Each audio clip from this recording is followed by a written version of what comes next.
अस्सलाम वालेकुम जी। ये 3.25 मरले का घर है, फॉर सेल है। ये इसका फ्रंट जो है माशाल्लाह न्यू कंस्ट्रक्शन इसकी हुई हुई है। और इसका जो फ्रंट है तकरीबन कोई 37-38 फुट का फ्रंट है इसका। ये हम इसके अंदर एंटर हो रहे हैं।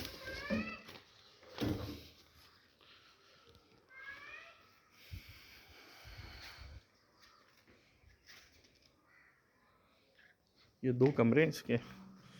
इसको बतौर आप ड्राइंग रूम भी इस्तेमाल कर सकते हैं।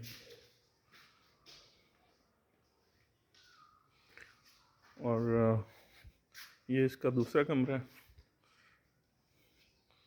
इसको जो आप एज ए बेडरूम भी इस्तेमाल कर सकते हैं इसे, ठीक है। और माशाल्लाह ये बड़ा अपना बड़ा सेन है इसका, बड़ा खुला। ये सामने किचन है और ये साथ वाशरूम है। बड़ी रीज़नेबल प्राइस में है। इसकी जो डिमांड है वो तकरीबन कोई 28.5 लाख रुपए डिमांड कर रहे हैं। तो मज़ीद जो है मौका के ऊपर जब टोकन बयाना होगा तो उसमें जो भी फ्लक्चुएशन होगी वो भी उसमें हो जाएगा।